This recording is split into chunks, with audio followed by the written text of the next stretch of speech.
começar a entender um pouco mais sobre tudo que foi revelado pela Polícia Federal a partir de ontem, eu vou chamar o Fábio Leite. Ô Fábio, muito bom dia. Fábio, que é nosso diretor da redação de São Paulo, redação do Metrópolis.com lá em São Paulo. É sempre muito bom te ter aqui. Fábio, é difícil, né, da gente conseguir mapear tudo que tem sido revelado a partir, principalmente, dessa terceira fase da Operação Compliance Zero. Mas, objetivamente, Daniel Vorcaro volta para a prisão agora de forma preventiva por diversos motivos, principalmente para não atrapalhar as investigações. Fabiano Zettel se entrega, né, à Polícia Federal e tem outras pessoas, outros elementos também que aparecem a partir de ontem e que são extremamente importantes para configurar esse grupo do Daniel Vorcaro como um grupo organizado com diversas ramificações para além do mercado financeiro, né?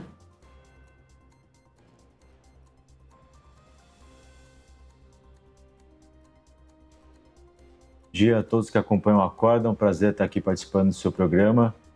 Pois é, Natália, essa é uma teia muito complexa, né? E essa terceira fase da Operação Compliance Zero tem mostrado a dimensão dessa organização criminosa liderada pelo Daniel Vorcaro, né?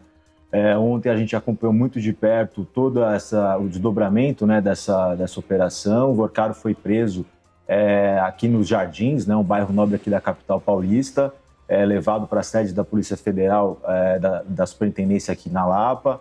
O cunhado dele, Fabiano Zettel, não foi encontrado no primeiro endereço, depois se apresentou e passaram a noite, né, depois da audiência de custódia, onde foi mantida a prisão preventiva que foi decretada pelo ministro André Mendonça, né, foi mantida a prisão, eles foram para o CDP de Guarulhos, né, aqui na Grande São Paulo, que é o mesmo lugar onde ele ficou no fim do ano passado, quando ele foi preso na primeira fase da Compliance Zero. Ele ficou exatamente 11 dias preso, conseguiu um habeas corpus, né? E como você disse no início do programa, conseguiu outras medidas restritivas além da prisão, né? O uso de tornozeleira, teve que entregar o passaporte. Mas essa fase de hoje, a terceira fase, né, de agora, mostra que ele continuou praticando crimes, né? Pelo menos é o que aponta a Polícia Federal, depois daquela prisão em novembro, né? Então a Polícia Federal fez um apanhado ali em cima do que já tinha apreendido, né, com o Vorcaro naquela primeira fase da operação e mostra, né, nessa representação feita ao ministro André Mendonça, que virou o novo relator, né, depois da saída do Dias Toffoli, que o Vorcaro continuou praticando crimes, né? Eles fazem ali uma divisão, que eu acho uma forma didática até para a gente entender o que pesa contra o Daniel Vorcaro enfim, os seus operadores, né? O principal deles é o cunhado, Fabiano Zettel. Eles dividem em 4 núcleos, Natália, né? O núcleo financeiro, que é o mais conhecido, porque é a origem da investigação, são as fraudes todas envolvendo o Banco Master, aquela transação suspeita, né, de venda do Master para o BRB, o Banco Estatal aí de Brasília. Mas as grandes novidades que surgem ali são os outros 3 núcleos que são apresentados pela Polícia Federal, né, nessa representação, que é a corrupção institucional. Então, a Polícia Federal encontrou nas mensagens do celular do Daniel Vorcaro trocas ali, né, uma comunicação dele com 2 ex-diretores do Banco Central, que, segundo a PF, atuaram como consultores informais do Vorcaro, ali para beneficiá-lo junto à autoridade monetária brasileira, né? E o banco é quem regula a atuação dos bancos no Brasil, ao Banco Central. O Daniel Vorcaro tinha conexão direta com 2 desses diretores, que já haviam sido afastados pelo presidente do Banco Central, Gabriel Galípolo, mas agora tiveram um afastamento judicial e outras medidas que foram adotadas pelo ministro André Mendonça. O outro núcleo é o núcleo de ocultação do patrimônio e de lavagem de dinheiro. E aí chama a atenção o porquê a nova prisão do Vorcaro.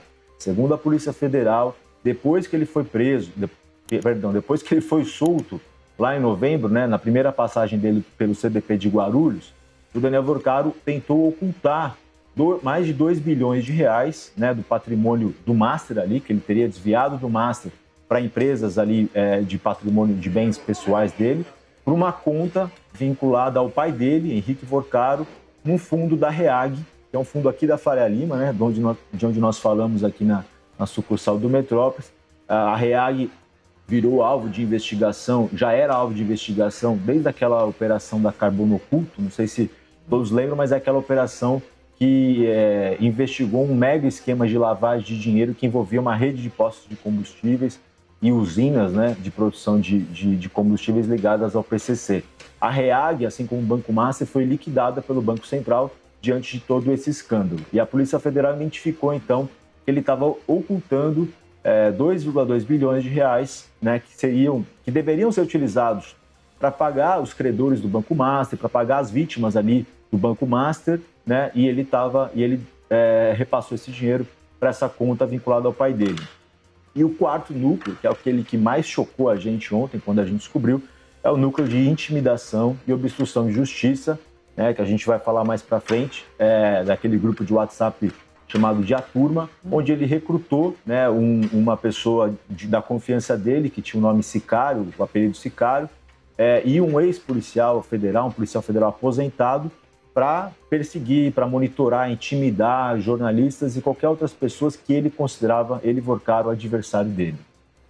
É isso. Eu acho que essas duas pessoas são das maiores revelações que a gente teve ontem, né? É claro, um detalhamento sobre a função do Fabiano Zettel, isso foi bastante importante. Fabiano Zettel também, essa pessoa muito próxima da família do Daniel Vorcaro, casado com a irmã do Daniel Vorcaro. Ele já aparece lá na segunda fase da Operação Compliance Zero, da mesma forma que o Daniel Vorcaro, deixando o país, né, lá no aeroporto de Guarulhos. Ele é detido, não é preso, mas ele é detido justamente porque ele estava sendo investigado, para que a polícia consiga monitorar e para que ele não atrapalhe as investigações e também continue à disposição da polícia, da justiça. E foi um dos maiores patrocinadores, foi o maior, né, investidor, patrocinador das campanhas de Tarcísio de Freitas, lá em 2022, para o governo de São Paulo, campanha que saiu vitoriosa, e a campanha derrotada para a presidência do ex-presidente Jair Bolsonaro. Então ele também já quando o Fabiano Zettel surge na história, com essa questão das campanhas, um dos primeiros ali, uma das primeiras relações do Daniel Vorcaro com o mundo político, né? Onde quando a gente começa a falar bastante sobre essa questão da proximidade do Daniel Vorcaro com políticos. E a partir de ontem também algumas dessas revelações surgem. E também, Fábio, acho que é importante da gente falar já nesse resumão aqui,